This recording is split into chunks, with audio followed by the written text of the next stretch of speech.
My next guest is back in action, taking on Natalia Silva, UFC 292, August 19th. It is right around the corner. It's Andrea Lee, KGB, back here on the program. Andrea, how are you? I'm good. Training hard, but all in all, great. Good to hear. Good to hear. Was this the right amount of time off in between fights, or were you hoping to fight a little bit sooner than this? Well, I had hoped to fight maybe in June, but I think this is a good time. It's like right at the end of summertime. My daughter's going back to school, so I think it's a good time for me.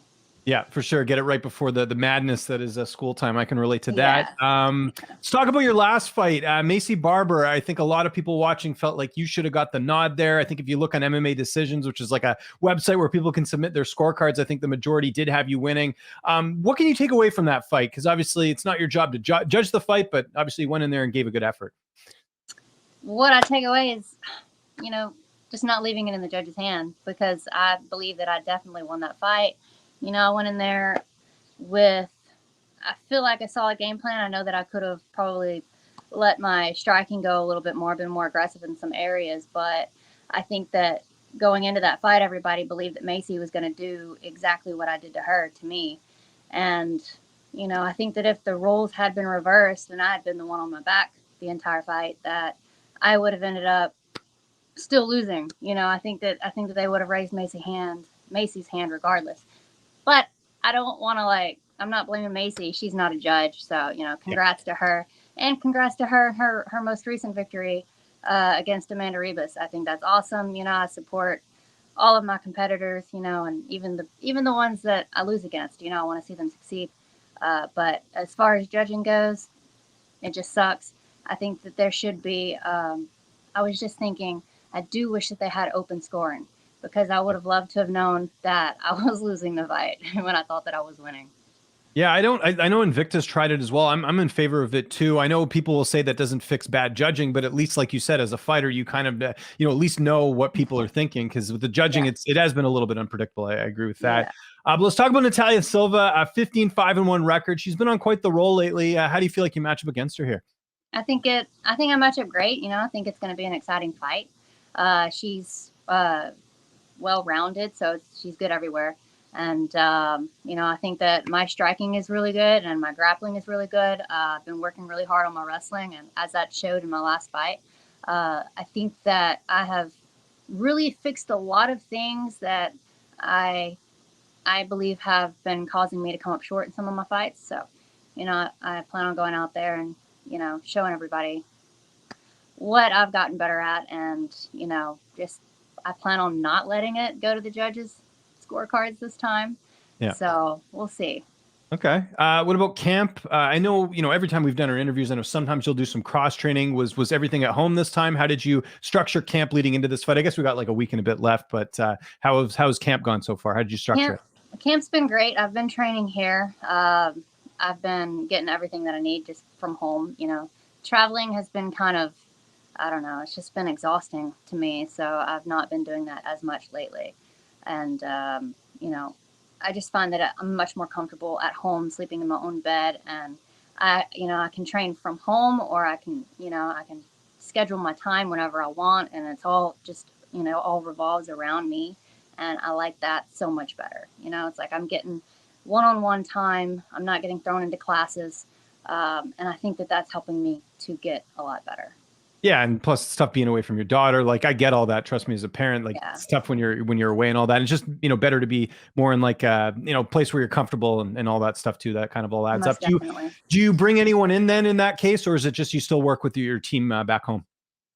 I have brought a training partner in from Lafayette. She lives about 3 hours away, and so she's really the only partner that I have brought in on occasion. We were talking about bringing in another girl from, I want to say California, but we just decided, not to, and maybe we'll do that next time. But so far, it's just been my teammates from here, and like I said, Carly from Lafayette.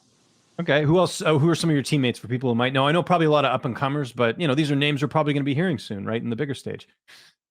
Well, I've been training. Actually, I've been getting a lot of wrestling with North Dakota out at the the high school. So a lot of the people that I have been working with on my wrestling are high schoolers and college wrestlers, Oh, cool. whose names you wouldn't be familiar with at the moment. And then, of course, Victoria, Leonardo, and Carly, who I have been working with for quite a while. And then Tony's been working with me, Tony Kelly. And then, of course, my coaches, Brent Mason and Dustin Burton, and some of the other guys. And I mean, really, I don't have a whole lot of girls to train with out here. So Right. I've been really just working with Tony and the wrestlers. And then I said Carly and Victoria. So, like I said, keeping it nice and small and a lot of one-on-one.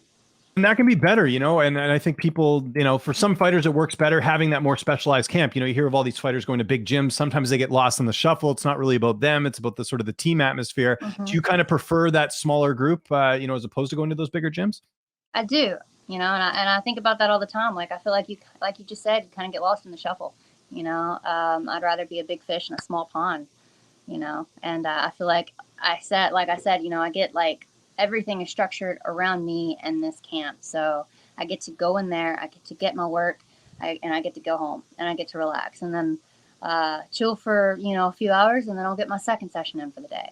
And it's just so much easier because I get in and I get my hour and a half to 2 hours, and then I leave.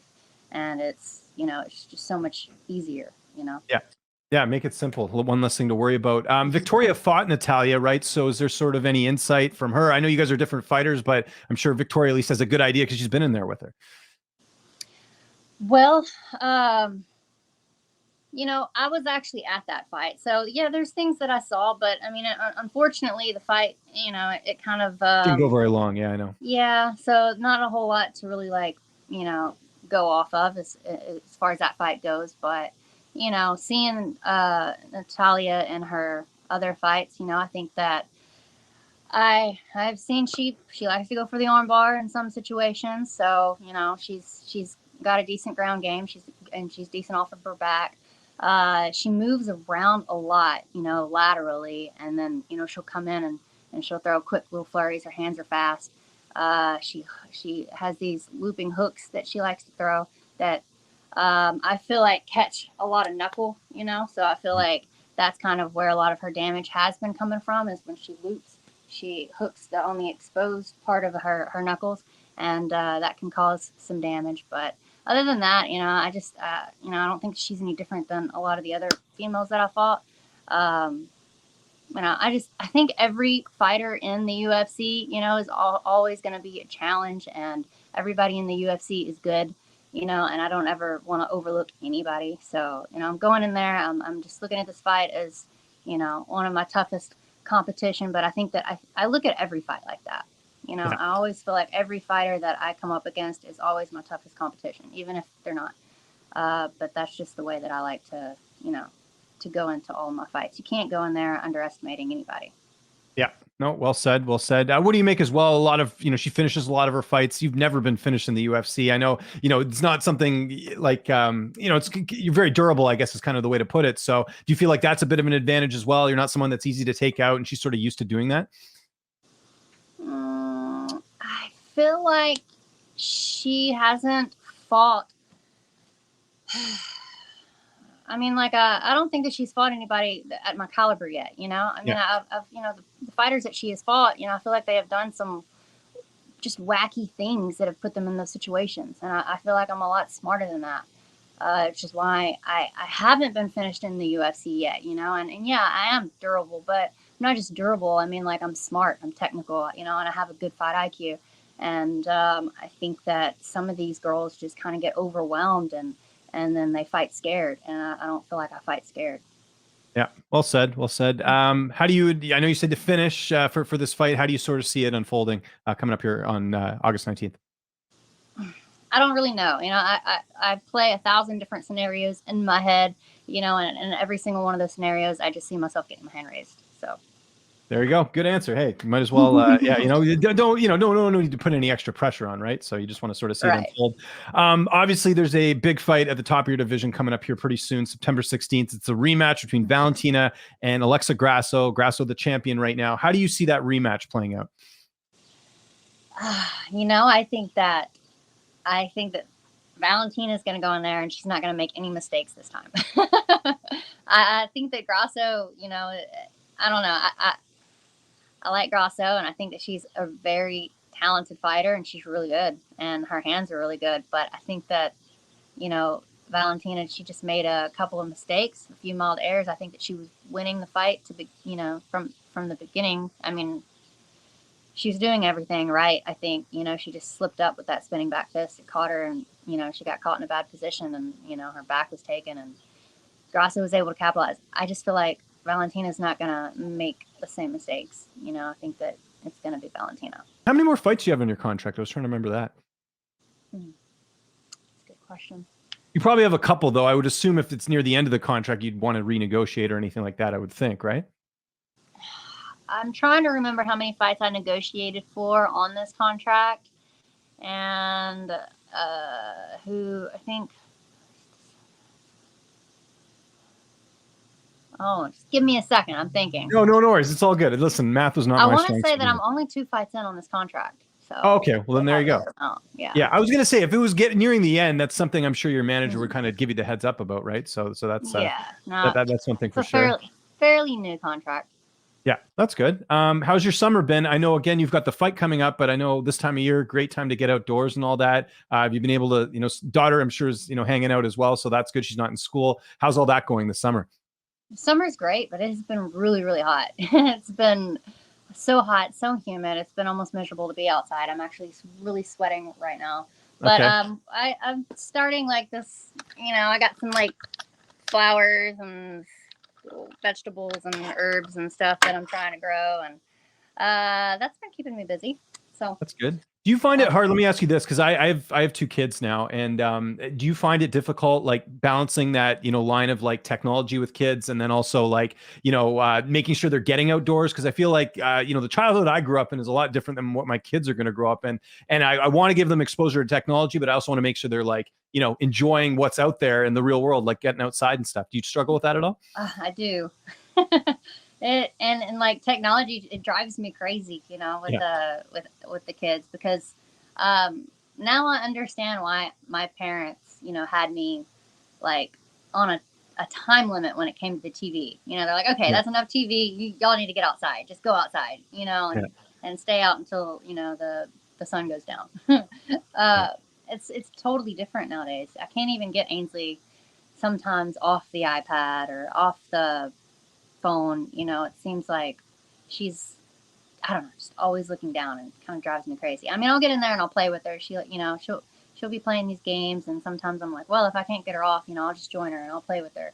Yeah, at least then it's you can bond. I agree. It's like they're glued to it. My kid right now, my son's he's gonna be 6 this year, but he's like, YouTube is like, he loves it, and I keep because I can't watch what he's watching all the time. So he could be watching stuff that's like not like for his age, it shouldn't be watching that. So I kind of give him like a time limit, like, okay, this is the time, and then it's always an argument when it's like, hey, and he's always like, oh, I need like 5-10 more minutes. I was like, no, man, like we made a deal here, 30 minutes or whatever, right? So yeah, I'm trying to be that dad that's understanding of technology, but also like I don't want my kid to be a zombie either, I know, I agree 100%, and it has been so hot out here, and I don't know, like I'll try to get Ainsley, talk to her into riding her bike or something like that. She'll be like, no, it's too hot, I'm sore. Yeah, no, I can understand that. That's tougher for sure when the weather's not great either, and then you're trying to get something else to do. So I get it. Anyways, that's all good. Andrea, hey, thanks for doing this. We're looking forward to it. UFC 292, August 19th. If there's anyone you'd like to thank before we get out of here, whether it's sponsors, you want to mention any social media, I'll give you the last word. My coaches, I want to thank Tony Kelly. I want to thank Brent Mason and Dustin Burton. Rob Jenkins, he's been helping me out a lot lately. And then Dr. Curtis Prejean. Those are like my 2 main sponsors. So really appreciate them. And then, of course, Healing Panda for the CBD and the nighttime oil and everything. Healing Panda is really good, too, by the way. And that stuff knocks me out at night. Yeah. But anyways, those are the ones that I want to thank. And, of course, my supporters and you for having me on. I really do appreciate it.